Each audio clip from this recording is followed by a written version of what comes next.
Isang yakap sa inyong mga puso, mga kaibigan at tagapakinig. Muli, narito ang inyong lingkod, handang maghatid ng isang kwentong kakatok sa inyong mga puso at susubok sa inyong mga damdamin. Sabi nila, ang kinangnang ginto at ang bigat ng pangalan, ang sukatan ng halaga ng isang tao. Pero paano kung ang tunay na yaman ay natatago sa isang pusong sinubok ng panahon, binuo ng pagtitiis at pinatibay ng pag-ibig? Halina't pakinggan natin ang kwento ni Hiraya at ang kanyang paglalakbay sa gitna ng karangyaan at kasinungalingan. Lasang kalsada. Ang dalawang salitang iyon, binitiwan ng walang anumang emosyon, ay parang punyal na bumaon sa puso ni Hiraya.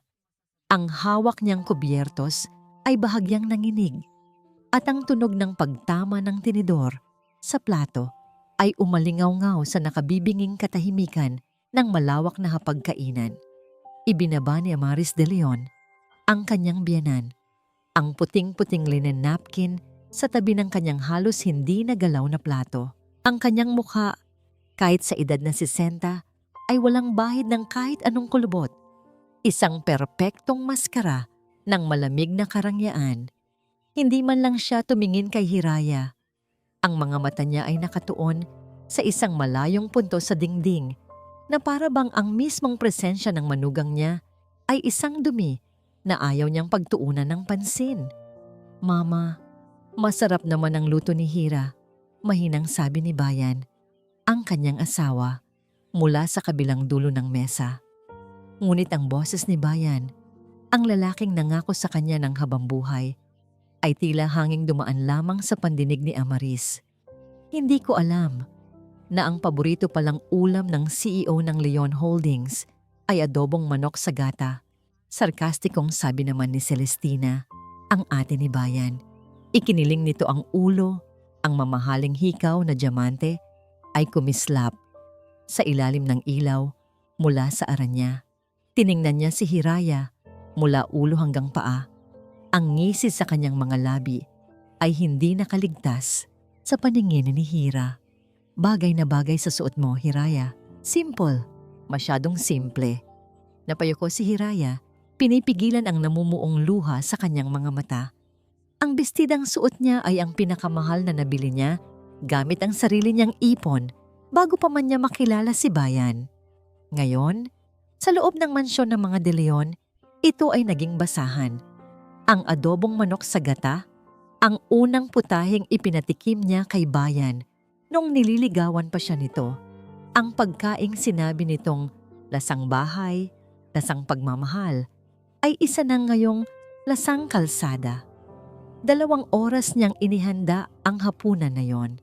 1 taon na sila ngayon ni Bayan, ang kanilang unang anibersaryo. Nag-asam siya na kahit sa gabing ito lang, mararamdaman niyang kabilang siya sa pamilyang ito.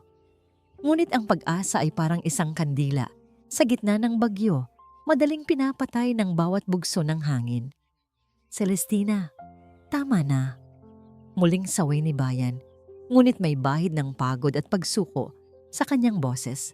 Nakikita ni Hiraya kung paano ito umiwas ng tingin nang magtama ang kanilang mga mata. Sa tinging iyon, alam ni Hiraya na talo na naman siya. Talo na naman sila. "Bakit, bunso?" "Nagsasabi lang ako ng totoo," sagot ni Celestina, sabay higop sa kanyang baso ng mamahaling alak.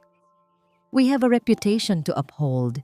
Hindi pwedeng ang asawa ng isang De Leon ay mag-amoy kusina at maghain ng pagkaing pangkarinderya." Doon na hindi napigilan ni Hiraya ang isang butil ng luha na pumatak sa kanyang pisngi. Mabilis niya itong pinunasan, umaasang walang nakakita, ngunit nakita ito ni Amaris. "Ang pag-iyak ay para sa mga mahihina, Hiraya," malamig na sabi ng matanda. Sa wakas ay ibinaling ang tingin sa kanya. Ang mga mata nito ay kasing lamig ng yelo, at sa pamilyang ito, walang lugar ang kahinaan. Kung gusto mong manatili rito, kailangan mong matutunan kung paano kumilos na parang isang De Leon, hindi isang tindera sa palengke. Ang bawat salita ay tumatagos, mas masakit kaysa sa sampal. Ma, that's enough. Sa wakas ay tumaas ang boses ni Bayan. Tumayo ito at hinampas ang mesa. Nagdulot ng bahagyang pagyanig sa mga babasaging kagamitan. Asawa ko siya! Respetuhin niyo naman siya! Sa unang pagkakataon sa gabing iyon, nakita ni Hiraya ang kislap ng Bayan na minahal niya. Ang lalaking handang harapin ang lahat para sa kanya. Ngunit ang kislap na yon ay agad ding naglaho. Nang tumayo si Amaris, ang tindig nito ay puno ng awtoridad na hindi kayang tibagin. At ina mo ako, Bayan, mariing sabi ni Amaris. Huwag mong kalilimutan kung kaninong dugo ang nananalaytay dyan sa mga ugat mo. Lahat ng tinatamasa mo ngayon, ang kumpanya, ang pangalan, ang karangyaan. Sa amin nanggaling iyan. Huwag mong hayaang sirain ng isang babaeng hindi natin kauri ang lahat ng pinaghirapan ng mga ninuno natin. Natigilan si Bayan. Ang galit sa kanyang muka ay napalitan ng pamilyar na bigat. Ang bigat ng responsibilidad, ng utang na loob. Tumingin siyang muli kay Hiraya. At sa kanyang mga mata ay naroon ang pagsusumamo. Ang paghingi ng paumanhin na hindi niya kayang bigkasin. Naupo siyang muli, talunan. At doon, gumuho ang puso ni Hiraya. Pagkatapos ng hapunan, sa kanilang silid, niyakap siya ni Bayan mula sa likuran habang nakatayo siya sa harap ng salamin, tinatanggal ang kanyang hikaw. Hira, patawarin mo ako, bulong nito. Ang hininga ay mainit sa kanyang leeg. Patawarin mo sila, Mama. Hindi umimik si Hiraya. Ano pa ba ang sasabihin ni Ninya? Paulit-ulit na lang ang eksenang ito. Paulit-ulit na lang ang paghingi niya ng tawad. Bawi ako sa'yo. Pangako, sabi ni Bayan. Ipinatong ang baba nito sa kanyang balikat. May sorpresa sana ako sa'yo para sa anniversary natin pero nag-angat ng tingin si Hiraya. May kaunting pag-asang sumilay. Ano yon? Bumuntong hininga si Bayan. Kailangan kong umalis. May bigla ang problema sa planta natin sa Germany. I need to be there for at least 2 weeks. Ngayong gabi ang flight ko. Parang binuhusan ng malamig na tubig si Hiraya.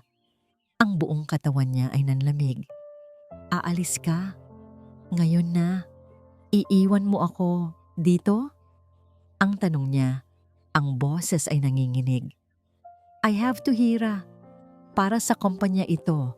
Malambing ngunit pinalna, sabi ni Bayan. Hinalikan siya nito sa pisngi. I'm sorry. Babawi talaga ako pagbalik ko.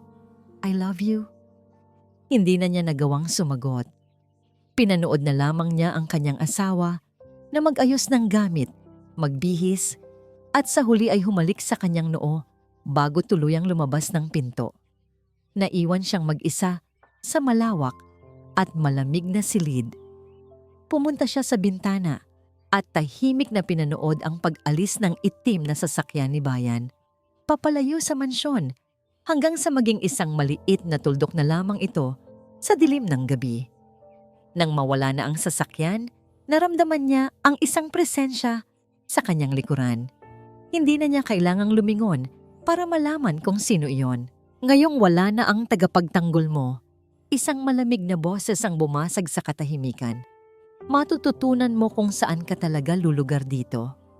Isang malamig na kilabot ang gumapang sa buong pagkatao ni Hiraya.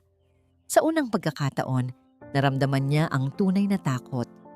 Ang 2 linggo na wala si Bayan ay parang isang sentensya ng kamatayan.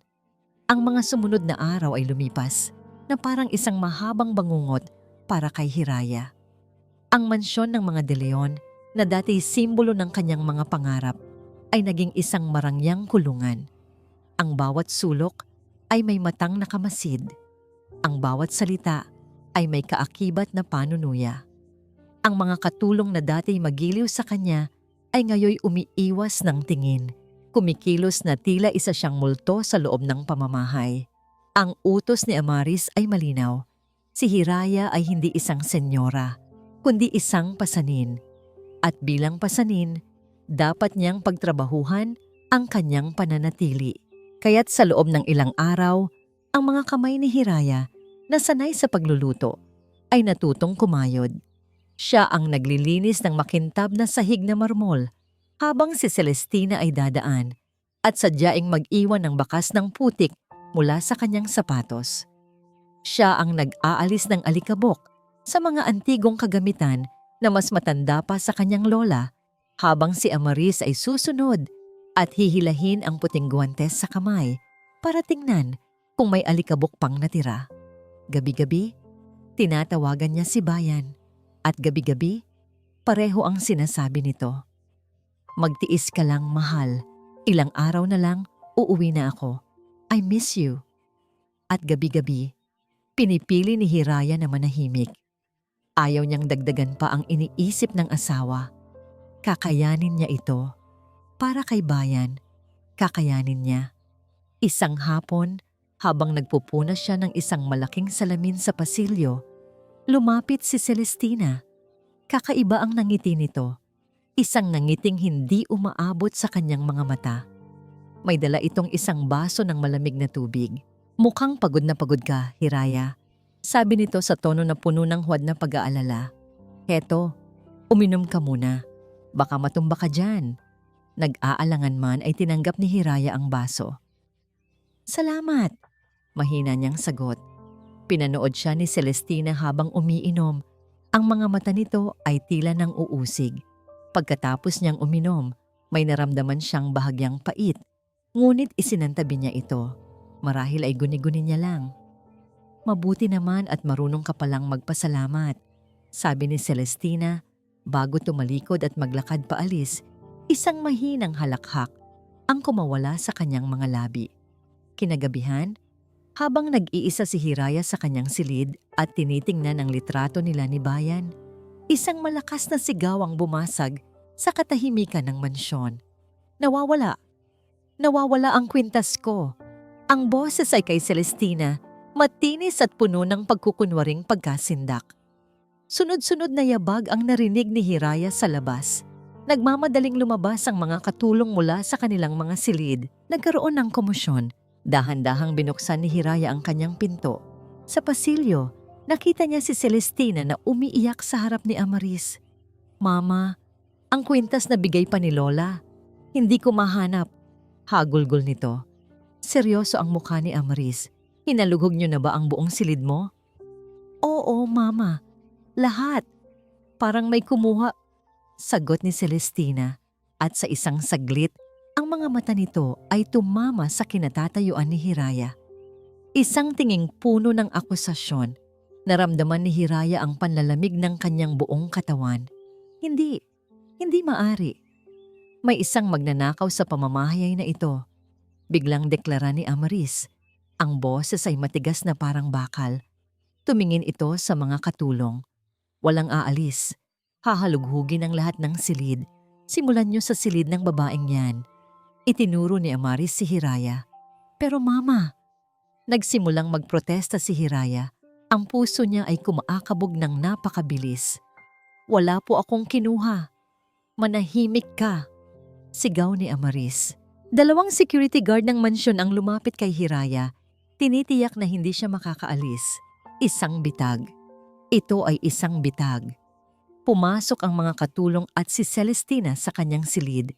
Pinanood ni Hiraya nang may panginginig kung paano hinalughog ang kanyang mga gamit.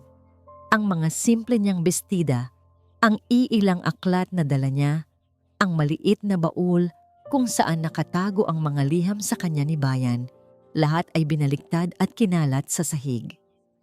Wala naman dito, Mama, sabi ng isang katulong.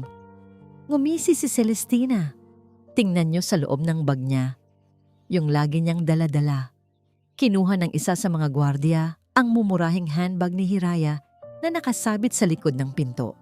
Binuksan ito at mula sa loob, dahan-dahan nitong inilabas ang isang kumikinang na bagay.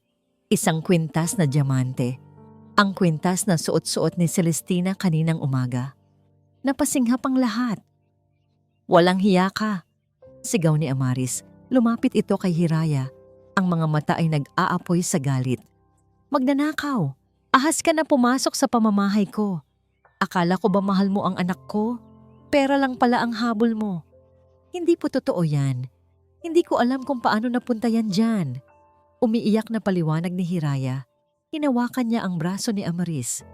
Manang, maniwala po kayo sa akin. Pakanalang po nila ito. Isang malutong na sampal ang dumapo sa pisngi ni Hiraya.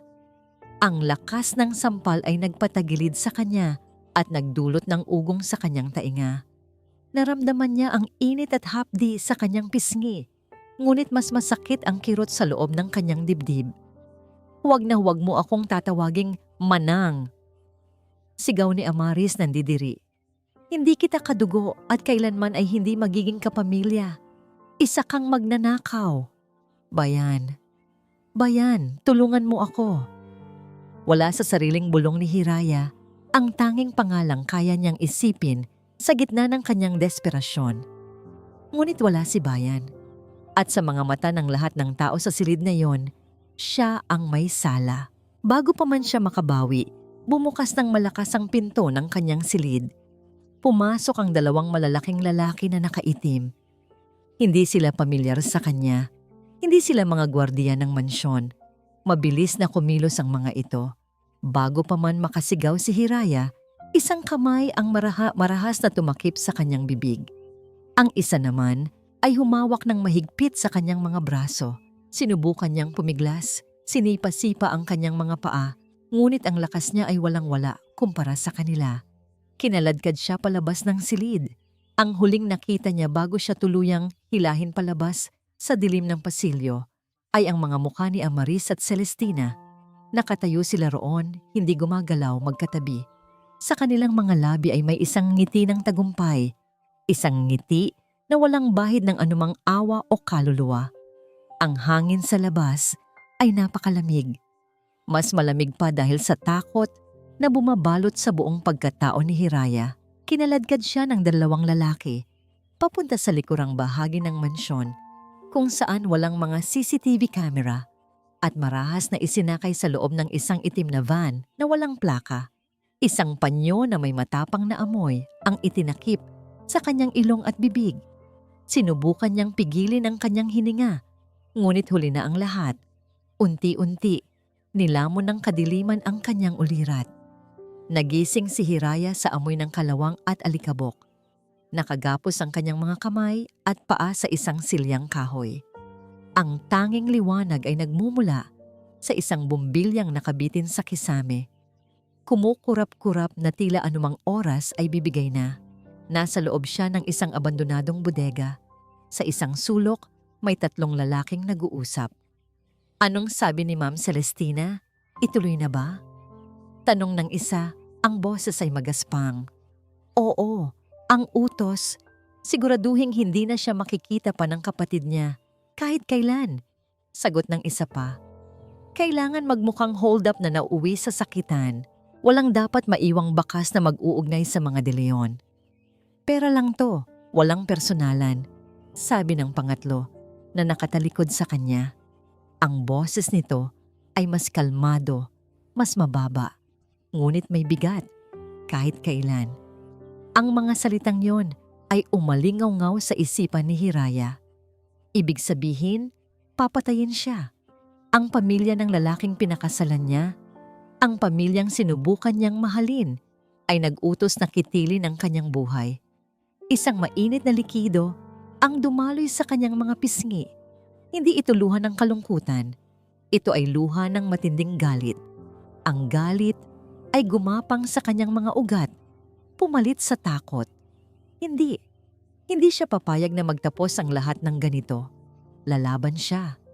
Gising na pala ang prinsesa, sabi ng unang lalaki nang mapansin ang kanyang paggalaw. Lumapit ito sa kanya. May dalang isang piraso ng tubo. Pasensya ka na, miss. Trabaho lang. Itinaas ng lalaki ang tubo. Napapikit si Hiraya. Inihahanda ang sarili sa sakit, sa katapusan. Ngunit walang sakit na dumating. Sa halip, isang malakas na kalabog ang kanyang narinig. Idinilat niya ang kanyang mga mata. Nakita niya ang lalaking may hawak na tubo na nakahandusay na sa sahig. walang malay. Sa likod nito, nakatayo ang pangatlong lalaki.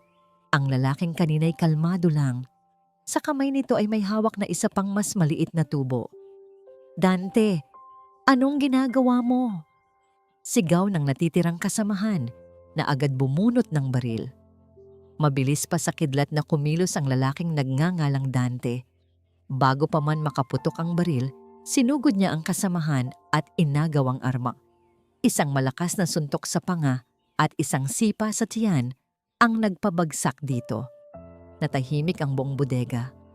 Ang tanging maririnig ay ang mabilis na paghinga ni Dante at ang malakas na kabog ng dibdib ni Hiraya. Lumapit si Dante sa kanya. Sa ilalim ng kumukurap na ilaw, nakita niya ang mukha nito. May peklat ito sa gilid ng kaliwang mata. Ngunit ang mga mata nito ay puno ng determinasyon at pagsisisi. "Patawad," sabi nito habang mabilis na tinatanggal ang mga lubid sa kanyang mga kamay at paa. "Hindi ko ito kayang gawin." "Sa sino ka?" nanginginig na tanong ni Hiraya. "Hindi na mahalaga kung sino ako," sagot ni Dante, iniiwasan ang kanyang mga mata. "Ang mahalaga, hindi kita pwedeng saktan. Malaki ang utang na loob ng pamilya ko sa iyong ama." "Sa aking ama?" naguguluhang tanong ni Hiraya.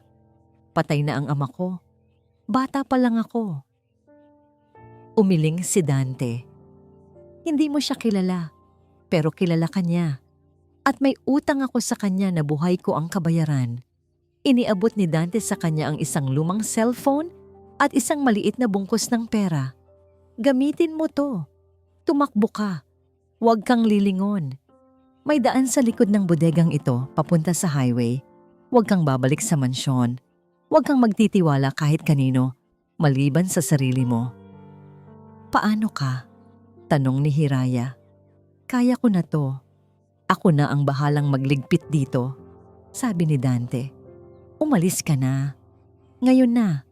Hindi na nagatubili si Hiraya. Tumayo siya. Ang mga binti ay nanginginig pa at tumakbo papunta sa direksyong itinuro ni Dante. Bago siya tuluyang makalabas, lumingon siya. "Salamat!" bulong niya. Tumangulang si Dante bago ito tumalikod para harapin ang gulo na nilikha niya. Tumakbo si Hiraya. Tumakbo siya na parang hinahabol ng lahat ng demonyo sa impyerno. Tinahak niya ang madilim at maputik na daan sa likod ng bodega. Ang bawat kaluskos ng dahon, ang bawat huni ng kuliglig, ay nagpapatindig sa kanyang mga balahibo. Ilang saglit pa, nakarinig siya ng 2 putok ng baril mula sa bodega. Napahinto siya, napasigaw, ngunit pinilit niyang tumakbo ulit. Mas mabilis, mas desperado. Huwag sayangin ang pagkakataon. Huwag sayangin ang buhay na isinakripisyo ni Dante para sa kanya. Sa wakas, natanaw niya ang mga ilaw mula sa highway. Ang ingay ng mga sasakyan ay musika sa kanyang pandinig. Nakarating siya sa gilid ng kalsada, humihingal, puno ng putik, magulo ang buhok. Sinubukan niyang pumara ng sasakyan, ngunit walang humihinto. Para sa kanila, isa lang siyang babaeng marumi. Marahil ay baliw. Sa gitna ng gabi, nanghihina, napaluhod siya sa tabi ng kalsada. Ang lakas niya ay tuluyan ng naubos. Ang pag-asa ay unti-unti na namang nawawala. Dito na ba talaga siya mamamatay? Sa gilid ng isang kalsadang hindi niya alam kung nasaan? Sa gitna ng kanyang paghihinagpis, isang pares ng nakakasilaw na ilaw ang huminto sa tapat niya. Isang makintab na itim na kotse. Napakasangya. Dahan-dahang bumaba ang bintana sa passenger seat. Sa loob, nakaupo ang isang matandang lalaki na nakasuot ng mamahaling suit. Ang buhok nito ay puti na, ngunit ang mga mata nito ay matalas at puno ng awtoridad. Tiningnan siya nito. Hindi nang huhusga, kundi may halong pag-aalala at pagkilala. "Hiraya Manansala?" tanong ng lalaki. Ang boses ay kalmado ngunit malakas, nangingibabaw sa ingay ng mga dumaraang sasakyan. Napatanga si Hiraya. Paano nalaman ng estrangherong ito ang kanyang pangalan? Ang lalaki ay tila nabasa ang nasa isip niya. Ako si Ricardo Valencia. Pagpapatuloy nito, isang bahagyang nangiti ang sumilay sa kanyang mga labi. Isang nangiting malungkot, ang iyong ama. 2 taon. 2 taon ang lumipas. Ngunit para kay Bayan de Leon, ang sakit ay sariwa pa rin na parang kahapon lang nangyari. Ang init ng pagmamahal ay napalitan ng yelo sa kanyang puso. Ang nangiti na dati laging nakaguhit sa kanyang mga labi ay naging isang permanenteng guhit ng pagkaseryoso. Nilibing niya ang sarili sa trabaho. Ginawang Leon Holdings ang kanyang mundo. Dahil sa mundong yon, walang puwang ang alaala ng isang babaeng minahal niya ng buong puso at sinaktan siya ng walang kapantay. Sa kanyang wallet, sa isang lihim na bulsa, naroon pa rin ang kupas na litrato. Si Hiraya na nakangiti. Ang mga matay kumikinang habang nakatingin sa kanya. Bago bumaba ng kotse, papasok sa Grand Ballroom ng Manila Peninsula Hotel, muli niya itong sinulyapan. Hinaplos ng kanyang daliri ang mukha sa larawan. "Bakit, Hira? Bakit mo ako iniwan?" Bulong niya sa sarili, bago isinara ang wallet na may kasamang bigat sa dibdib. Ang gabing iyon ay gabi ng tagumpay para sa Leon Holdings. Isang malaking business gala para ipagdiwang ang kanilang pinakabagong proyekto. Isang multi-bilyong pisong high-end condominium. Pumasok siya sa ballroom at lahat ng mata ay napunta sa kanya. Ang CEO na nagpalago sa kumpanya ng higit pa sa inaasahan sa loob lamang ng 2 taon. Sa kanyang tabi, nakakapit sa kanyang braso ay si Silvana Ramos. Maganda, sopistikada, at mula sa isang pamilyang kasing yaman ng mga De Leon. Siya ang babaeng ipinipilit ng kanyang ina na pakasalan niya. "You look tense, Ian," malambing na sabi ni Silvana. "Relax, this is your night." Ngumiti lang si Bayan, isang ngangiting hindi umabot sa kanyang mga mata. Sa di kalayuan, nakita niya ang kanyang ina at ate na masayang nakikipag-usap sa mga bisita. Mukha silang kontento. Sa wakas, nakuha na nila ang gusto nila. Isang pamilyang perpekto. Walang bahid ng kahirapan. Nagsimula ang programa. Puno ng pagbati at papuri para kay Bayan at sa Leon Holdings. Ngunit ang pinakahihintay ng lahat ay ang pag-anunsyo ng kanilang bagong major investor, isang misteryosong kumpanya na nagpasok ng napakalaking pondo sa proyekto, ang Valencia Prime Assets. And now, ladies and gentlemen, anunsyo ng MC sa entablado. Let's all give a warm round of applause to the brilliant mind and the force behind Valencia Prime Assets, their president and CEO. Tumutok ang lahat ng ilaw sa entrada ng entablado. Nagkaroon ng sandaling katahimikan, puno ng pananabik. At mula sa dilim, isang figura ang lumabas, isang babae. Nakatayo siya roon, balot sa isang itim na pantsuit na tila hinulma para sa kanyang perpektong katawan.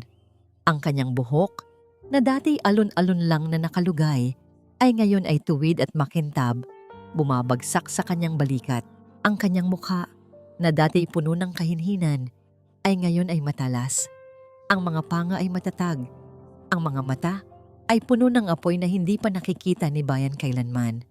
Nabitawan ng isang bisita ang kanyang baso ng champagne.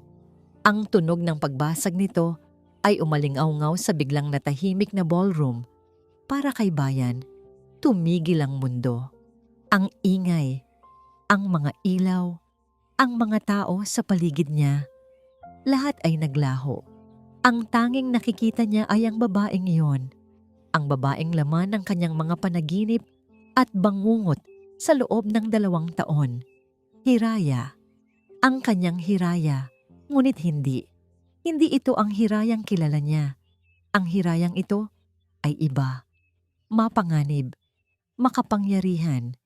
Isang estranghera na may mukha ng kanyang pinakamamahal. Naglakad ito papunta sa gitna ng entablado. Ang bawat hakbang ay puno ng kumpiyansa. Tumingin ito sa mga manonood at sa huli Ang mga mata nito ay tumama sa mga mata ni Bayan. Sa isang saglit na yon, nakita niya ang lahat. Ang sakit, ang galit, ang pangungulila. At alam niyang nakita rin nito ang lahat ng yon sa kanyang mga mata. Kinuha ni Hiraya ang mikropono. Ang katahimikan ay halos nakabibingi. Magandang gabi. Nagsimula siya. Ang boses ay malinaw, matatag, at walang bahid ng panginginig. Umalingaw-ngaw ito sa buong ballroom. Ako si Hiraya Valencia. Isang kolektibong paghinga ang narinig mula sa mga nakakakilala sa kanya. Sina Amaris at Celestina ay natigilan. Ang kanilang mga mukha ay namutla na parang papel.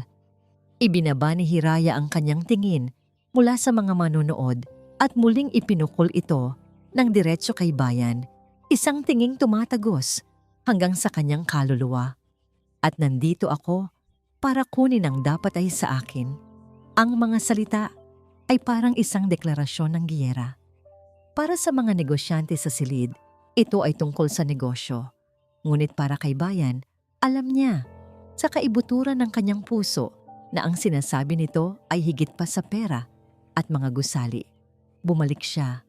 Bumalik ang babaeng winasak ang kanyang puso.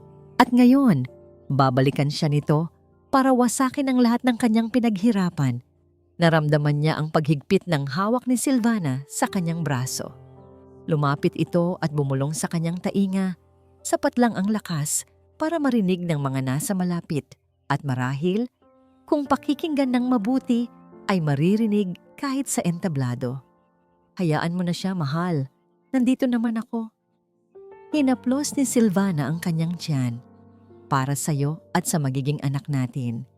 Ang deklarasyon ni Hiraya sa business gala ay hindi lamang isang banta. Ito ay isang pangako. Sa mga sumunod na linggo, ang pangakong yon ay naging isang bangungot para sa Leon Holdings. Ang Valencia Prime Assets, sa ilalim ng pamumuno ni Hiraya, ay nagsimula ng isang agresibong kampanya. Ito ay isang digmaan na hindi ginagamitan ng bala, kundi ng pera, impluwensya, at matalinong stratehiya. Ang mga kontratang malapit ng mapirmahan ng Leon Holdings ay bigla na lang nakakansela. Napupunta sa kumpanya ni Hiraya sa mas magandang alok. Ang mga matagal ng business partners nila ay isa-isang bumabaliktad. Ang stock market value ng Leon Holdings ay nagsimulang bumagsak, dahan-dahan ngunit tuloy-tuloy. Si Hiraya ay naging isang multo na bumabagabag sa bawat galaw ni Bayan. Ang pangalan niya ay laman ng bawat business meeting, ng bawat financial report. Siya ang dahilan kung bakit napupuyat si Bayan gabi-gabi, sinusubukang salagin ang bawat atake sa kanyang kumpanya. Sa loob ng boardroom ng Leon Holdings, ang tensyon ay halos hinihiwa ng kutsilyo. Hindi ko maintindihan. Paano niya nalaman ang tungkol sa alok natin sa San Miguel Project? Galit na sigaw ni Bayan, ibinabagsak ang isang folder sa makintab na lamesa. May espiya tayo sa loob ng kumpanya, seryosong sabi ng isa sa mga board members. O baka sadyang magaling lang talaga siya. Sagot ng isa pa, may halong paghanga sa boses. Pinagmasdan ni Bayan ang larawan ni Hiraya sa cover ng isang business magazine. Nakasuot ito ng pulang-pulang damit. Ang mga mata ay matapang na nakatingin sa kamera. Ang headline, The Vengeful Heiress, Hiraya Valencia's Hostile Takeover. Vengeful, naghihiganti. Para saan? Siya ang nang-iwan, siya ang nanakit. Hindi na niya natiis. Kailangan niyang marinig ang sagot mula mismo sa bibig nito. Kinagabihan, inabangan niya si Hiraya sa labas ng gusali ng Valencia Prime Assets. Nang lumabas ang sasakyan nito, hinarang niya ito gamit ang sariling kotse. Bumaba si Hiraya mula sa kanyang sasakyan, kalmado, na para bang inaasahan na niya ang pagdating ni Bayan. Ano ang kailangan mo, Mr. De Leon? Tanong niya. Ang boses ay kasing lamig ng hangin ng gabi. Tigilan mo na to, Hiraya. Sabi ni Bayan, lumalapit sa kanya. Ang pamilyar na amoy ng pabango nito ay bumalot sa kanya. Nagpapaalala ng mga gabing magkayakap sila. Anong gusto mong patunayan? Na mas magaling ka sa akin? Na kaya mo akong sirain? Oo na, panalo ka na. Just stop. Isang sarkastikong tawa ang kumawala sa mga labi ni Hiraya. Sirain ka? Bayan, hindi ako bumalik para sirain ka. Tumingin ito ng diretso sa kanyang mga mata. Ang galit ay malinaw na nakikita. Bumalik ako para sirain ang lahat ng kasinungalingan na bumuo sa pagkatao mo. Kasinungalingan? Naguguluhang tanong ni Bayan. Ikaw ang nagsinungaling. Iniwan mo ako. May sulat ka pang ang iniwan. May mga litrato. Sulat? Litrato? Muling tumawa si Hiraya, ngunit sa pagkakataong ito, may bahid ng sakit sa kanyang tawa. Talaga bang ganoon kababaw ang tingin mo sa akin? Na pagkatapos ng lahat, iiwan lang kita para sa pera? Hindi mo ba ako kilala, Bayan? Natigilan si Bayan. May kung anong kumurot sa kanyang puso. Ang Hiraya na nasa harapan niya, ang sakit sa mga mata nito. Hindi ito pagsisinungaling. Anong ibig mong sabihin? Tanong niya. Ang boses ay halos pabulong na. Umiling si Hiraya, tila biglang napagod. Alamin mo, kung may natitira pa diyang kahit katiting na pagtingin para sa akin, alamin mo ang katotohanan. Huwag kang maging isang tuta na sunod-sunuran lang sa pamilya mo. Tumalikod na si Hiraya at bumalik sa kanyang sasakyan. Iiwan si Bayan na nakatayo sa gitna ng kalsada, gulong-gulo ang isip. Habang pauwi, ang mga salita ni Hiraya ay paulit-ulit na tumatakbo sa kanyang isipan. Sa kabilang dako, sa loob ng kanyang sasakyan, bumagsak ang maskara ng katapangan ni Hiraya. Napahawak siya sa kanyang dibdib, pinipigilan ng hikbi na gustong kumawala. Ang makita si Bayan, ang makausap ito, mas masakit pala kaysa sa inaakala niya. Okay lang po ba kayo, ma'am? Tanong ng kanyang driver. Ayos lang ako. Sagot niya, pinupunasan ng luhang pumatak. Idaan mo muna ako sa Villa Valencia bago umuwi. Ang Villa Valencia ay isang hiwalay na bahay na binili ng kanyang ama para sa isang napaka-espesyal na tao. Pagdating doon, dahan-dahan siyang pumasok sa isang silid na puno ng mga laruan. Sa gitna ng silid, sa isang maliit na kama, ay mahimbing na natutulog ang isang batang lalaki. Halos 2 taong gulang. Ang kanyang mukha ay isang perpektong pinaghalong bersyon ng mukha niya at ni Bayan. Lumuhod si Hiraya sa tabi ng kama at marahang hinaplos ang buhok ng anak. Sinag, anak ko, bulong niya. Malapit na. Malapit nang malaman ng papa mo ang lahat. Ibabalik natin kung ano ang para sa atin. Isang butil ng luha ang pumatak mula sa kanyang mata at tumama sa pisngi ng natutulog na bata. Isang luha ng pangako. Kinabukasan, tumawag ang kanyang private investigator. Ma'am Hiraya, may nakuha na po akong impormasyon tungkol kay Miss Silvana Ramos, sabi ng investigador sa kabilang linya. Mayroon siyang personal na doktor na regular na bumibisita sa bahay niya. At ayon sa source ko, hindi pa siya nakikita sa kahit anong ospital para sa prenatal check-up. Masyadong pribado. Isang malamig na ngiti ang sumilay sa mga labi ni Hiraya. Magaling. Alamin mo kung sino ang doktor na yan. Kailangan ko siyang makausap. Pagkababa niya ng telepono, isang email notification ang lumabas sa kanyang laptop. Mula ito sa isang hindi kilalang sender. Ang subject, para sa katotohanan. Nag-aalangan man, binuksan niya ito. Naglalaman ito ng iisang file. Isang audio recording. Pinindot niya ang play. Isang pamilyar na boses ang kanyang narinig. Ang boses ni Celestina de Leon. Huwag na kayong magtanong. Basta gawin niyo ang pinapagawa ko. Siguraduhin niyong hindi na siya makikita pa ng kapatid ko. Kahit kailan. Napatakip si Hiraya sa kanyang bibig. Ang hangin sa kanyang baga ay tila naubos. Ito na. Ito na ang ebidensya na matagal na niyang hinihintay. Ang mga salita ni Hiraya ay parang isang lason na dahan-dahang kumakalat sa isipan ni Bayan. Huwag kang maging isang tuta na sunod-sunuran lang sa pamilya mo. Ang mga salitang iyon ay gumising sa isang bahagi ng kanyang pagkatao na matagal nang natutulog, ang bahaging nagdududa. Sinimulan niyang balikan ang mga pangyayari 2 taon na ang nakalipas. Naalala niya ang gabi bago umalis si Hiraya. Ang sakit sa mga mata nito sa hapagkainan. Ang takot nito nang malaman niyang aalis siya. Ang mga iyon ba ay kilos ng isang taong may planong mang-iwan? Isang gabi, hindi siya makatulog. Bumangon siya at nagtungo sa dating silid ni Hiraya. Hindi na ito ginagamit, ngunit pinanatili itong malinis ng mga katulong. Binuksan niya ang aparador. Naroon pa rin ang iilang damit na naiwan nito. Sa ilalim ng mga ito, nakita niya ang isang maliit na kahon. Binuksan niya ito. Sa loob ay may mga mumurahing trinkets, isang keychain na binili nila sa kanilang unang date, mga tuyong bulaklak mula sa unang bouquet na ibinigay niya, mga tiket ng sine mula sa mga pelikulang pinanood nila. At sa ilalim ng lahat, isang maliit na kwaderno, ang kwaderno ni Hiraya.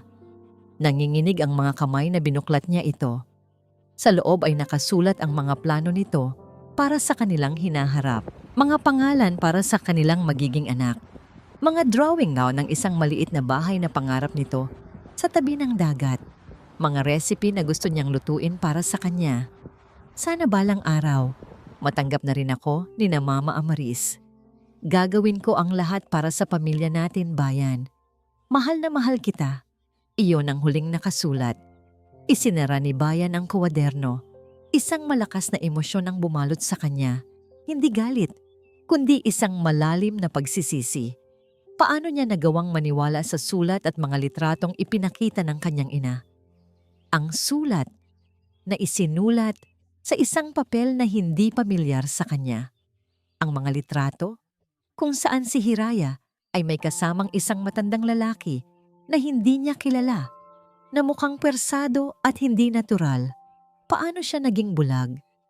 Ang kanyang pagdududa ay lumipat naman kay Silvana. Napansin niyang hindi ito nagpapakita ng anumang sintomas ng pagbubuntis. Walang pagkahilo, walang paglilihi, laging masigla. At kapag tinatanong niya ito tungkol sa kanilang check-up, laging may dahilan.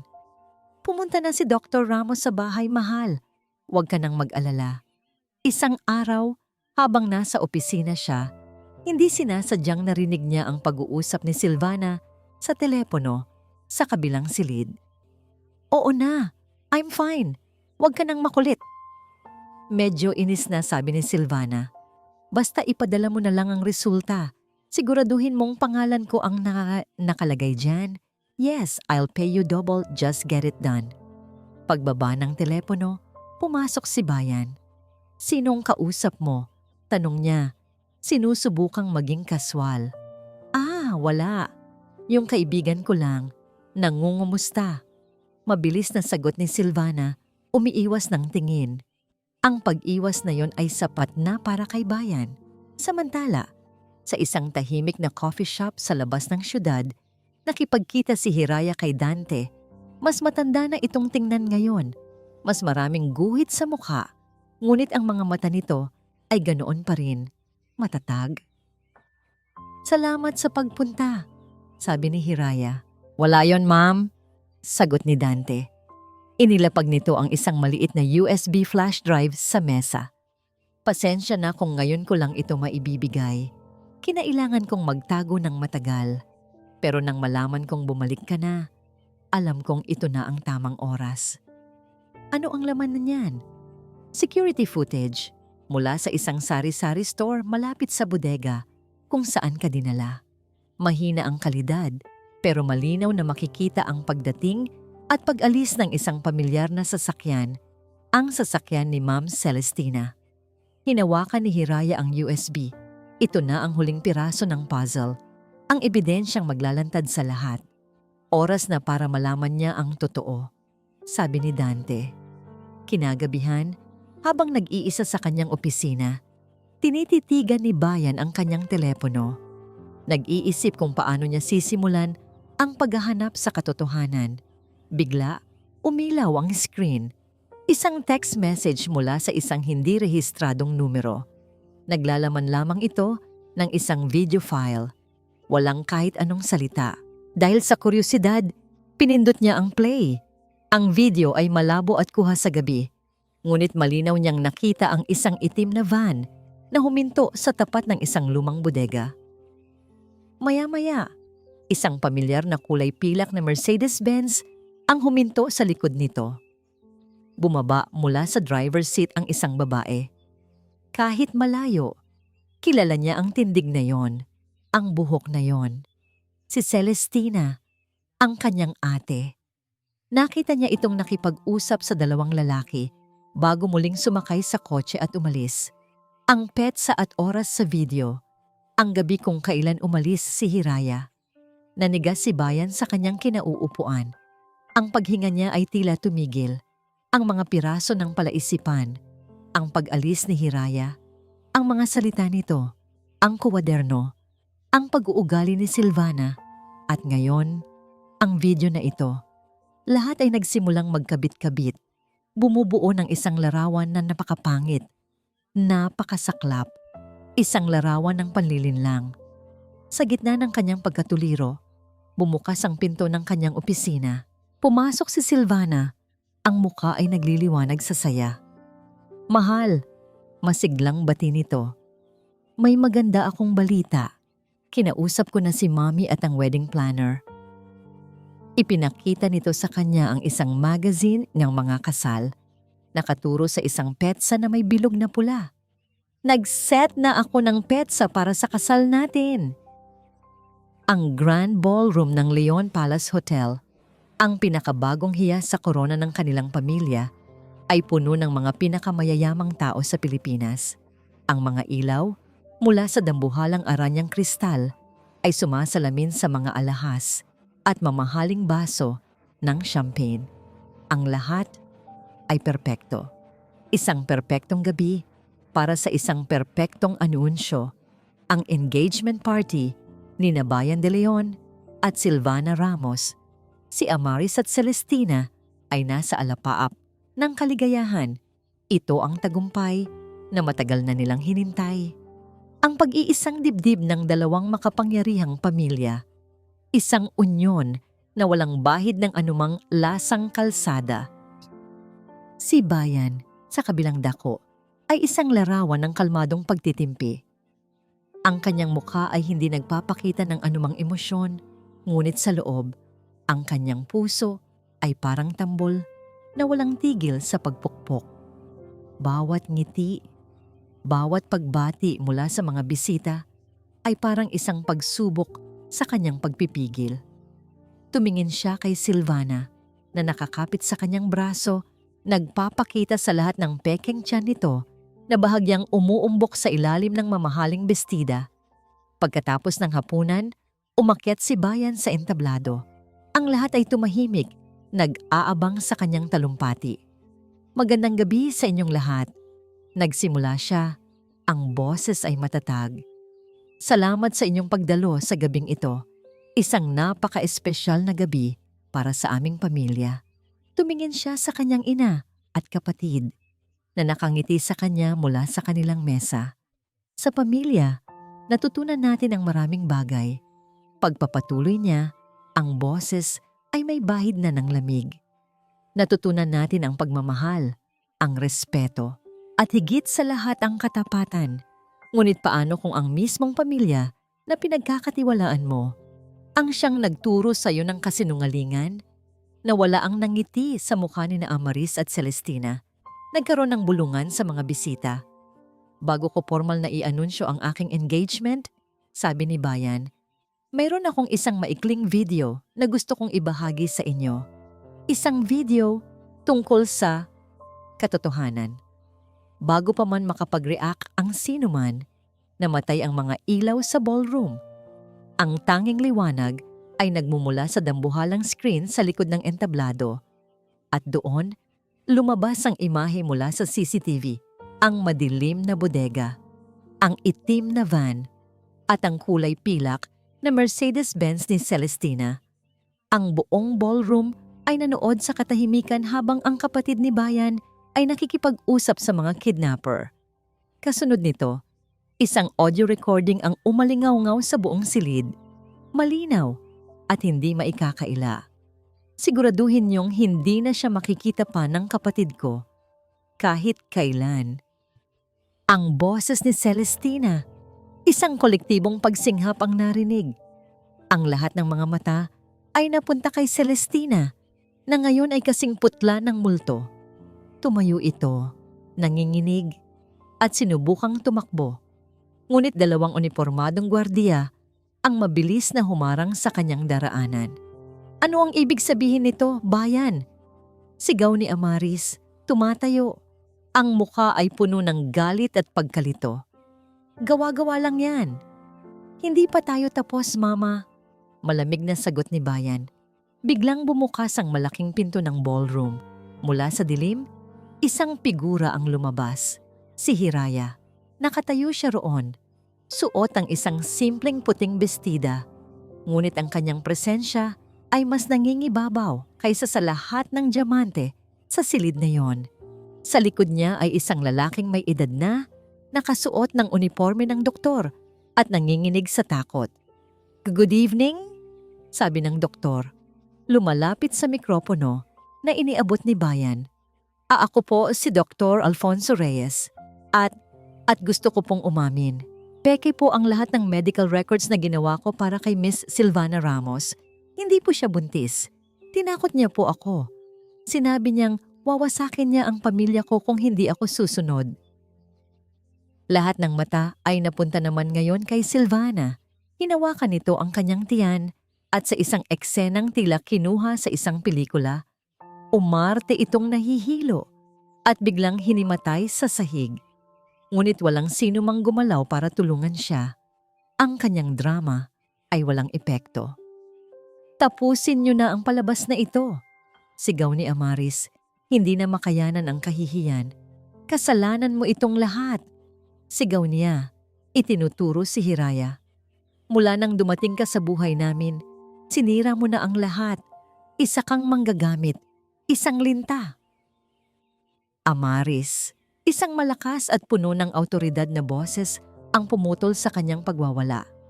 Isang matandang lalaki ang dahan-dahang naglakad papasok mula sa entrada, kasunod ang ilang abogadong nakauniporme.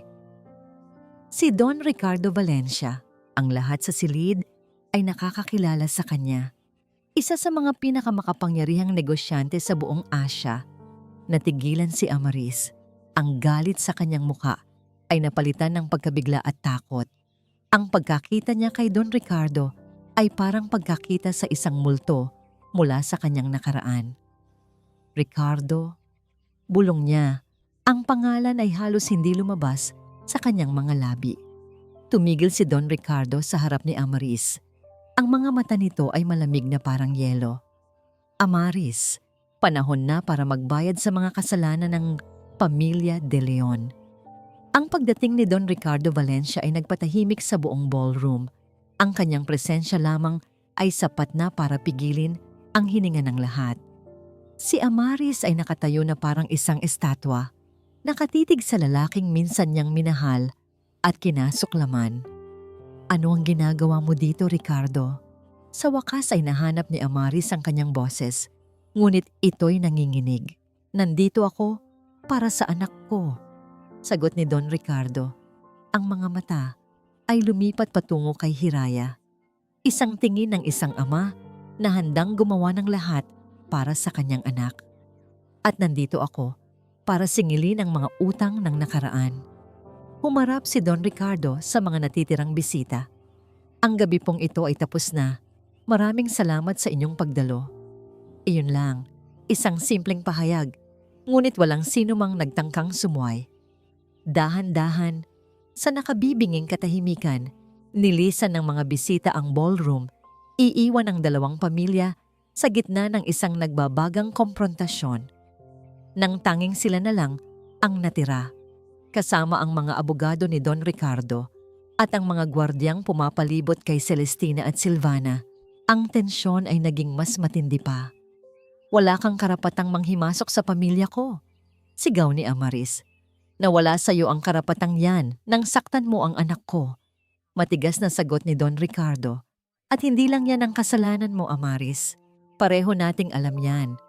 Hindi kita maintindihan. Talaga ba? Isang mapait na nangiti ang gumuhit sa labi ni Don Ricardo. Sabihin mo sa akin, Amaris, kapag natutulog ka ba sa gabi, naaalala mo pa ba si Lilia? Sa pagbanggit ng pangalang iyon, isang bagay ang nagbago sa mukha ni Amaris. Ang galit ay napalitan ng isang emosyong mas malalim at mas madilim. Isang emosyong kinimkim niya sa loob ng 30 taon. Si Bayan, na nanonood lang sa isang tabi, ay naguluhan. Sino si Lilia? Walang sumagot sa kanya. Ang lahat ng atensyon ay nasa pagitan ni Amaris at Ricardo. Huwag mong babanggitin ang pangalan niya. May halong pagbabantang sabi ni Amaris. Bakit hindi? Giit ni Don Ricardo. Si Lilia, ang babaeng tunay na minahal ng yumaong asawa mo. Si Augusto, ang babaeng pinili niyang makasama habang ikaw ay abala sa pagpapayaman at pagpapalago sa pangalan ng mga De Leon. Manahimik ka. Ang babaeng nagbigay sa kanya ng nag-iisang anak na lalaki. Tumigil ang pag-ikot ng mundo ni Bayan. Anong ibig niyang sabihin, ma? Tanong niya. Dahan-dahang lumalapit sa kanyang ina. Ngunit si Amaris ay tila wala sa sarili. Ang kanyang mga mata ay nanlalaki. Nakatitig kay Don Ricardo na para bang ito'y isang demonyo. Ang lahat ng kanyang pagpipigil, ang lahat ng pader na itinayo niya sa paligid ng kanyang sarili, sa loob ng maraming taon, ay biglang gumuho. Nagsimula siyang tumawa. Isang tawang nakakakilabot. Isang tawang puno ng sakit, galit at kabaliwan. Gusto niyong malaman ang katotohanan? Sigaw niya, ang boses ay matinis at basag. Gusto niyong lahat malaman kung gaano kabulok ang pamilyang ito? Tumingin siya kay Celestina na umiiyak sa isang sulok. Ang anak kong yan, walang ibang ginawa kundi bigyan ako ng kahihiyan. Mahina, inggitera. Pagkatapos ay tumingin siya kay Silvana na nakahandusay pa rin sa sahig. At ang babaeng yan, isa ring desperada. At sa huli, ang kanyang mga mata na puno ng lason ay bumaling kay Bayan. At ikaw, sabi niya, ang bawat salita ay may diin. Ginawa ko ang lahat para sa pangalan ng De Leon.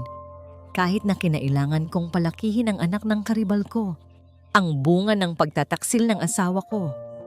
Isang malakas na kulog ang narinig mula sa labas na tila nakikisabay sa bigat ng revelasyon na paurong si Bayan na parang nasampal. Hindi totoo yan. Totoo. Sigaw ni Amaris, ang laway ay tumatalsik mula sa kanyang bibig. Hindi ka De Leon sa dugo. Hindi ako ang ina mo. Isa ka lang bastardo.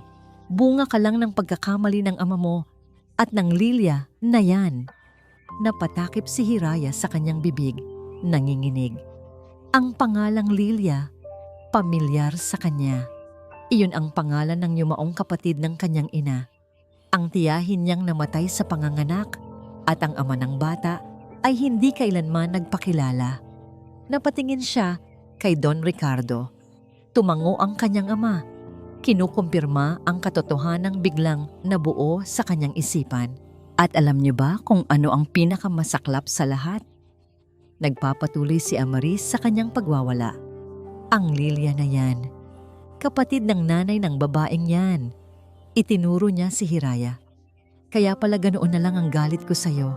Dahil sa tuwing nakikita kita, naaalala ko ang babaeng sumira sa pamilya ko. Ang lahing sumira sa buhay ko. Ang huling revelasyon ay parang isang bombang sumabog sa gitna ng ballroom. Si Bayan at Hiraya ay magpinsan. Ang katotohanan ay napakasakit, napakabigat. Si Bayan ay nakatayo lang doon, hindi makagalaw. Ang buong buhay niya, ang pagkatao niya, ang pangalang dinadala niya. Lahat ay isang kasinungalingan. Ang ina na kinatatakutan niya at sinubukang bigyan ng karangalan ay hindi niya tunay na ina. Ang babaeng minahal niya ng sobra ay kanyang kadugo. Ngunit sa gitna ng pagkasirang yon, Sa gitna ng gumuho niyang mundo, isang kakaibang pakiramdam ang lumitaw. Kalayaan. Wala na ang bigat. Wala na ang obligasyon sa pangalan ng De Leon. Wala na ang utang na loob kay Amaris. Ang natira na lang ay siya, si Bayan, at ang babaeng nasa harapan niya. Dahan-dahan, humakbang siya palapit kay Hiraya. Nilagpasan ng kanyang nagwawalang ina, ang umiiyak na kapatid, ang buong gulo ng kanyang nakaraan. Tumigil siya sa harap ni Hiraya. Ang mga mata nito ay puno ng luha, ngunit naroon din ang pag-unawa. Ang kanyang mga mata ay wala ng bahid ng galit o pagdududa. Ang natira na lang ay isang malinis, dalisay, at desperadong pagsusumamo. Maari mo pa ba akong patawarin, Hira? Lumipas ang ilang buwan. Ang iskandalo ng mga De Leon ay naging laman ng bawat balita sa loob ng ilang linggo bago unti-unting nabaon sa limot. Napalitan ng mga bagong tsismis. Si Celestina, sa tulong ng mga abogado ni Don Ricardo at sa testimonya ni Dante, ay nahatulan sa kasong attempted murder. Si Silvana ay naharap sa kasong paninirang puri at pamimeke ng dokumento. Ang Leon Holdings, na nawalan ng kredibilidad at nasa bingit ng pagkalugi, ay tuluyang binili ng Valencia Prime Assets, isang hakbang na tinitiyak ni Hiraya na magliligtas sa libu-libong empleyado na maari sanang mawalan ng trabaho. Si Amaris ay naiwang mag-isa sa dambuhalang mansyon, walang gustong dumalaw, walang gustong kumausap. Ang kanyang kayamanan ay naging kanyang kulungan at ang kanyang katahimikan ay naging kanyang parusa. Si Bayan naman ay kusang tinalikuran ang lahat, ang pangalan, ang pera, ang posisyon. Para sa kanya, ang mga yon ay simbolo ng isang buhay na binuo sa kasinungalingan. Sa unang pagkakataon, sa kanyang buhay, malaya siya. Ngunit ang kalayaan ay may kasamang bigat ng kawalan. Isang hapon, sakay ng isang bus, bumaba siya sa isang maliit na bayan sa tabi ng dagat. Ang hangin ay amoy alat, ang tunog ng mga alon ay payapa. Naglakad siya sa dalampasigan, ang kanyang mga paa ay lumulubog sa buhangin. Sa di kalayuan, natanaw niya ang isang maliit na bahay na may hardin ng mga bulaklak. At sa balkonahe, nakaupo ang isang babae.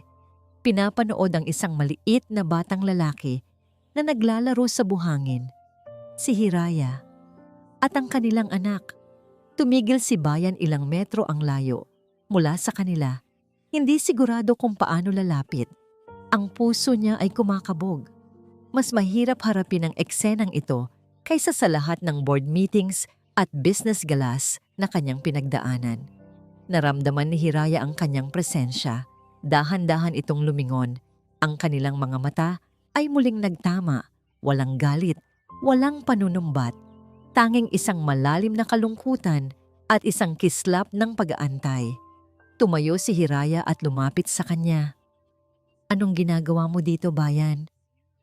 "Gusto ko siyang makilala," sagot ni Bayan. Ang kanyang mga mata ay nakatuon sa bata. "Gusto kong makilala ang anak ko." Tumango si Hiraya. "Sinag!" tawag niya sa bata. "Halika, anak." Ang maliit na bata na may mga matang katulad ng kay Bayan ay tumakbo palapit sa kanyang ina. Nagtago ito sa likod ng mga binti ni Hiraya, nahihiyang nakatingin sa estranghero.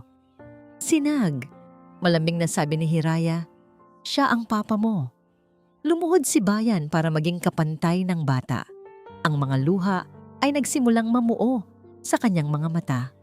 "Hay, Sinag," sabi niya. Ang boses ay nanginginig. Iniabot ng bata ang kanyang maliit na kamay at hinawakan ang pisngi ni Bayan. Isang maliit na ngiti ang sumilay sa mga labi nito. Sa sandaling iyon, lahat ng sakit, lahat ng pagsisisi ni Bayan ay tila nabura. Ang pagmamahal na naramdaman niya para sa maliit na batang ito ay napakalinis, napakatotoo. Humagulgol siya. Sa unang pagkakataon, hindi dahil sa sakit, kundi dahil sa isang kaligayahang hindi niya akalaing mararamdaman pa niya muli. Kinagabihan, Pagkatapos mapatulog si Sinag, naupo sila ni Hiraya sa dalampasigan. Pinapanood ang paglubog ng araw. "Patawarin mo ako, Hira," sabi ni Bayan. "Sa lahat-lahat. Sa pagiging duwag ko, sa hindi ko paniniwala sa'yo, kung may paraan lang para maibalik ko ang panahon." "Tapos na yun, Bayan," sagot ni Hiraya. Ang tingin ay nasa malayong abot tanaw. "Ang mahalaga ay kung anong gagawin natin ngayon. Hindi ako naparito para hilingin na bumalik ka sa akin," pagpapatuloy ni Bayan. "Wala akong maiaalok sa'yo. Wala na sa akin ang pangalan, ang yaman. Ang tanging hihilingin ko lang ay ang pagkakataong maging ama kay Sinag. Hayaan mo akong patunayan na karapat-dapat ako sa inyo." Tumingin sa kanya si Hiraya. Nakita niya ang sinseridad sa kanyang mga mata. Hindi na ito ang CEO na sunod-sunuran. Ito na ang Bayan na minahal niya. Simple, totoo. Sa mga sumunod na araw na natili si Bayan sa Baryo Amihan, tumulong siya sa isang maliit na community project na itinatayo ng mga mangingisda. Araw-araw, binibisita niya si Sinag. Naglalaro sila sa buhangin, nagpapalipad ng saranggola, bumubuo ng mga alaala na ninakaw sa kanila ng nakaraan. Araw-araw, unti-unting lumalambot ang puso ni Hiraya. Nakikita niya ang pagbabago kay Bayan. Nakikita niya ang pagmamahal nito sa kanilang anak. At sa bawat pagngiti ni Sinag kapag kasama ang kanyang ama, unti-unting nahihilom ang mga sugat sa puso ni Hiraya. Isang hapon, habang papalubog na naman ang araw, nilapitan ni Bayan si Hiraya. Sa kamay nito, wala siyang dalang bulaklak o alahas. Sa halip, lumuhod siya sa buhanginan. Mula sa kanyang bulsa, kinuha niya ang isang maliit na bagay. Isang singsing na gawa sa pinagtagpi-tagping hibla ng damong dagat na may isang maliit at perpektong kabibe sa gitna. Alam kong hindi ito diamante. Nagsimula siya. Ang mga mata ay puno ng pagmamahal. Wala itong halaga kumpara sa lahat ng kayamanan na kaya mong bilhin. Pero ito ang kaya kong ibigay. Gawa ito ng mga kamay ko. Gawa ito ng puso ko. Tumingin siya ng diretso sa mga mata ni Hiraya. Hindi na bilang CEO ng Leon Holdings, hindi bilang isang De Leon, kundi bilang si Bayan. Ang lalaking nagmamahal sa iyo noon, ngayon, at magpakailanman. Pakasalan mo ako, Hiraya. Muli. Ang dalampasigan ng Baryo Amihan ay nasinagan ng gininto ang kulay ng papalubog na araw. Ang hangin ay may dalang amoy ng alat at ng mga bulaklak na inayos sa isang simpleng arko na gawa sa kawayan. Walang mga engrandeng dekorasyon, walang daan-daang bisita, walang mga kumikislap na alahas. Ang naroon lamang ay ang mga taong tunay na nagmamahalan. Sa ilalim ng arko, nakatayo si Bayan. Suot ang isang simpleng puting barong. Sa kanyang tabi, nakangiti ang kanyang tunay na pamilya, si Hiraya, na napakaganda sa kanyang puting bestida na sumasayaw sa ihip ng hangin, at si Don Ricardo, na hawak ang kamay ng ina ni Hiraya. Sa harap nila ay isang maliit na grupo ng mga kaibigan at mga taga-baryo na naging saksi sa kanilang muling pagsisimula. At sa unahan, tumatakbo-takbo ang isang masayang batang lalaki, si Sinag. Hawak-hawak ang dalawang singsing na nakalagay sa ibabaw ng isang malaking kabibe.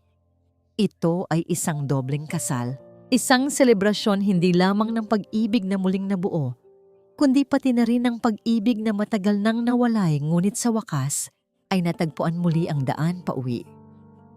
Bayan de Leon ay Bayan Manansala na pala. Nakangiting sabi ng pari. Isang matalik na kaibigan ng pamilya ni Hiraya. Nagtawanan ng mga bisita. Tinatanong kita sa harap ng Diyos at ng mga taong naririto. Tinatanggap mo ba si Hiraya Valencia bilang iyong kabiyak sa hirap at ginhawa, sa sakit at kalusugan, hanggang sa kahuli-hulihan ng iyong hininga? Tumingin si Bayan ng diretso sa mga mata ni Hiraya. Mga matang minsan ng puno ng sakit, ngunit ngayoy puno na ng pag-asa. Sa harap ng Diyos, Nagsimula siya, ang boses ay matatag at puno ng damdamin. Nangangako ako, Hiraya, na hindi na muli ako magiging bulag. Ang mga mata ko ay para lamang sa'yo. Nangangako akong hindi na ako magiging bingi. Ang mga tenga ko ay laging makikinig sa puso mo. At nangangako akong ang mga kamay na ito ay hindi ka na bibitawan pa. Poprotektahan kita at sisinag sa abot ng aking makakaya hanggang sa huling tibok ng puso ko. Oo, tinatanggap kita. Tumulo ang luha sa mga mata ni Hiraya habang isinusuot ni Bayan ang singsing sa kanyang daliri. At ikaw, Hiraya Valencia? Tanong muli ng pari. Tinatanggap mo ba si Bayan Manansala bilang iyong kabiyak? Hinawakan ni Hiraya ang mga kamay ni Bayan. Ang sabi nila, ang pagpapatawad ay isang regalo na ibinibigay mo sa iba. Mahina niyang sabi. Pero natutunan ko na ang tunay na pagpapatawad ay isang regalo na ibinibigay mo sa iyong sarili. Isang regalong nagpapalaya. Bayan, pinalaya mo ako sa galit. Pinalaya mo ako sa nakaraan. At ngayon, sa harap ng lahat, ipinapangako ko ang aking sarili sa iyo. Ang aking tiwala, ang aking pag-ibig, ang aking bukas. Oo, tinatanggap kita. Isinuot niya ang singsing sa daliri ni Bayan. Nagpalakpakan ng lahat. Sumunod ang pag-iisang dibdib ni na Don Ricardo at ng ina ni Hiraya. Isang seremonyang puno ng mga ngiti at tahimik na luha ng kaligayahan. Isang pagtatapos sa isang kwentong 40 taon nang naghihintay ng tamang kabanata. Habang ang araw ay tuluyan ng lumubog sa dagat, nag-iwan ng kulay kahel at lila na tanawin sa kalangitan. Tumakbo si Sinag palapit kina Hiraya at Bayan at niyakap ang kanilang mga binti. Binuhat siya ni Bayan at sabay nila siyang hinalikan sa magkabilang pisngi. Mula sa isang pamilyang binuo sa kasinungalingan, karangyaan at sakit, natagpuan nila ang isang pamilyang binuo sa katotohanan, sa kapayakan ng buhangin at dagat, at sa isang pag-ibig na sinubok ng apoy at muling nabuo mula sa abo. Hindi na mahalaga ang pangalan, ang dugo, o ang yaman. Ang mahalaga ay ang pagpili. Ang pagpili na bumangon, ang pagpili na magpatawad, at ang pagpili na magmahal muli ng mas buo at mas matatag kaysa dati. Sa dalampasigan ng Baryo Amihan, sa ilalim ng mga unang bituin ng gabi, isang bagong simula ang isinilang. At dito po nagtatapos ang ating kwento.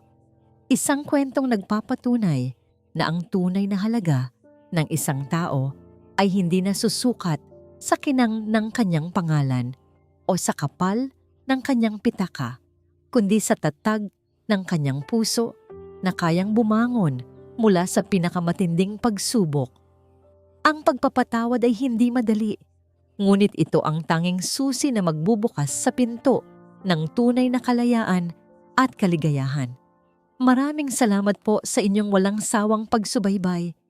Kung nagustuhan ninyo ang kwentong ito, huwag po kayong mag-atubiling i-like, i-share ito sa inyong mga kaibigan at pamilya. At syempre, pindutin na rin po ang subscribe button para lagi kayong updated sa mga susunod pa nating kwento. Ano pong masasabi nyo sa kwento ni Hiraya at Bayan? At anong klaseng kwento ang gusto nyong marinig sa susunod? I-comment nyo lang po sa ibaba. I-click nyo na rin po ang notification bell para kayo ang laging unang makarinig sa aming mga bagong upload. Hanggang sa muli, ito po ang inyong lingkod. Nagsasabing ang bawat puso ay may kwentong dapat pakinggan. Paalam.